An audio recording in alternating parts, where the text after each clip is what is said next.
مرادآباد کے مغل پورہ جامع مسجد استھت امام باڑہ وقف مرزا زین العباد بیگ نے متولی سید غضنفر علی زیدی کی جانب سے اسلامی کیلنڈر کے مطابق چاند کے مہینے کی 11 صفر یعنی 8 اگست 2025 جمعرات کو مجلس کا اہتمام کیا۔ مجلس کو خطاب فرمایا دہلی سے آئے مولانا سید سلمان حیدر رضا نقوی نے خطاب فرمایا۔ آپ نے قرآن پاک تفصیل اور نواسۂ رسول ان کے خاندان کی شہادت پر بیان فرمایا، جس کے بعد مجلس میں موجود لوگوں کی آنکھیں اشکبار ہو گئیں اور آنسو نمودار ہو گئے۔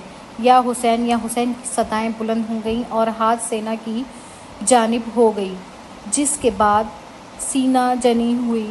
مجلس میں خصوصی طور سے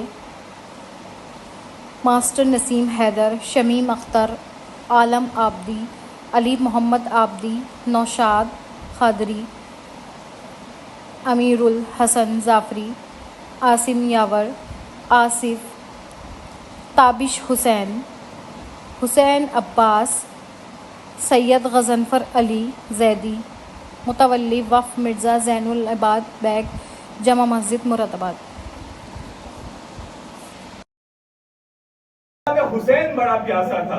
آخری وقت میں جب امام حسین جناب سید سجاد کے پاس آئے ہیں اور وصیت کی ہے تو یہ فرمایا ہے بیٹا سید سجاد کہ دیکھو جب تم رہائی پا کر دوبارہ مدینے جانا تو ہمارے جب بھی شیعوں کے پاس پہنچنا تو شیعوں سے یہ کہنا اے شیعوں مہما شربتم ماء حضرین فاذکرونی، اے شیعوں جب بھی تم ٹھنڈا پانی پینا تو مجھ حسین کی پیاس کو یاد کر لینا۔ ارے تمہارا مولا حسین روز عاشور بڑا پیاسا تھا۔ اجرکم علی اللہ، اجرکم علی اللہ۔ روز عاشور حسین بڑے پیاسے تھے۔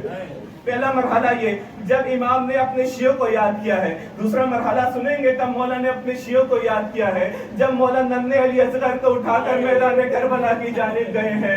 ارے شش ماہ علی اصغر کو لے کر کربلا کے میدان میں پہنچے ہیں اور پہنچ کر فرماتے ہیں اے عشقیو تم یہ سمجھتے ہو کہ حسین خطا کار ہے؟ ارے تو اس شش ماہ بچے کی تو کوئی خطا نہیں ہے، اس کی ماں کا دودھ خشک ہو چکا ہے، اور تم یہ سمجھتے ہو کہ اس بچے کے بہانے حسین خود پانی پی لے گا تو اس بچے کو میں زمین کربلا پر لٹا دیتا ہوں۔ ارے تم خدا کر اس بچے کو پانی پلا دو۔ لیکن ایک مرحلہ وہ بھی آیا، حسین نے دوبارہ اس بچے کو اٹھا لیا۔ مجھے نہیں معلوم کیوں حسین نے دوبارہ بچے کو ہاتھ میں اٹھایا، لیکن علماء کہتے ہیں ارے خاک کربلا اتنی گرم تھی، ارے اس شش ماہ بچہ اس گرمی کو احساس نہ کر پا رہا تھا۔ ارے اس بچے کا جسم اس تپش گرمی سے امام حسین نے اس کا ہاتھوں میں اٹھایا، اشکیوں کے اندر رونا شروع ہو گیا۔ اس وقت حسین نے اپنے شیعوں کو دوبارہ یاد کیا ہے۔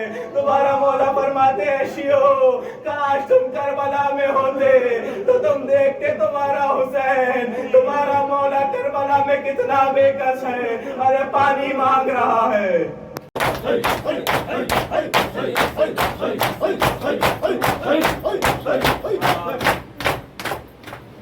السلام علیکم یا ابا عبداللہ، السلام علیکم یا ابن رسول اللہ، السلام علیکم یا ابن امیر المؤمنین و ابن سید الوصیین، السلام علیکم۔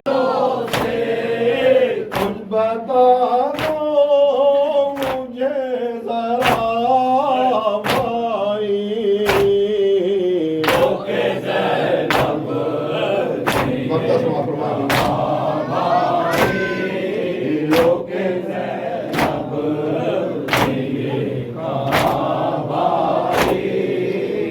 رہا ہے قلم مصور کا، لکھ رہا ہے قلم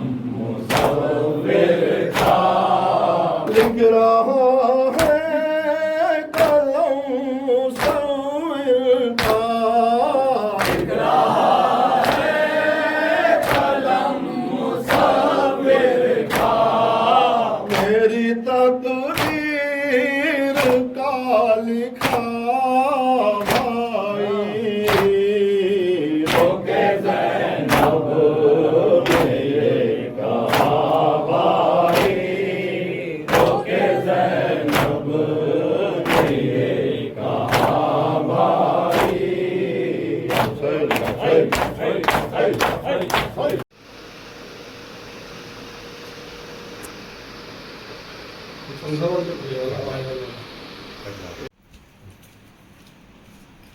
हज़रत, पहले तो आपका नाम जानना चाहेंगे, कहाँ से तशरीफ़ लाए हैं और आज क्या कहना चाहेंगे? बिस्मिल्लाहिर्रहमानिर्रहीम। मेरा नाम सैयद सलमान रज़ा नकवी है। ताल्लुक़ मेरा सिरसी से है और मैं रहता दिल्ली में हूँ। और अज़ादारों से क्या कहना चाहेंगे आज?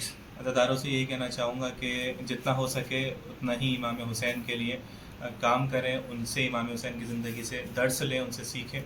अगर आज की दुनिया में निजात पाना चाहते हैं, अगर आज की दुनिया में जहाँ जुल्म है और सब तरफ गुनाह हैं, बुरी चीज़ें हैं, अगर उन चीज़ों से निजात पाना चाहते हैं तो उसका तरीक़ा सिर्फ़ और सिर्फ इमाम हुसैन अलैहिस्सलाम है। उनकी ज़ात अक़दस से मुतमस्सिक हो जाएं तो देखेंगे कैसे ज़िंदगी के अंदर सिर्फ़ और सिर्फ निजात होगी, सिर्फ़ और सिर्फ खुशियाँ होंगी और कोई भी नाउमीदी नहीं होगी। सर, आपने कुरान की यार तुम रुक जाओ एक मिनट, मुझे पता है ना।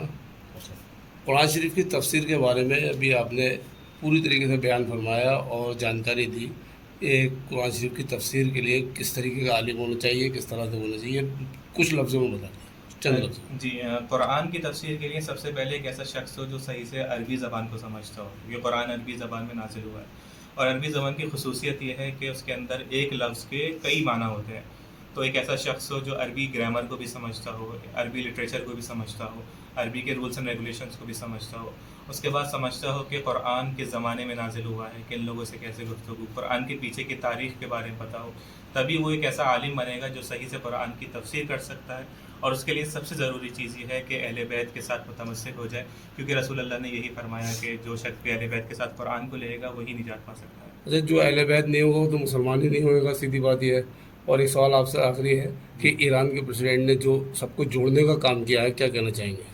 जी, ये बहुत ही आज के ज़माने में बड़ी ज़रूरी काम है कि हमेशा शिया और सुन्नी आपस में मिलकर चलें। एक उम्मत वाहिदा है हम, दर हकीकत देखा जाए तो सब रसूल अल्लाह को मानने वाले हैं, सब कुरान को मानने वाले हैं।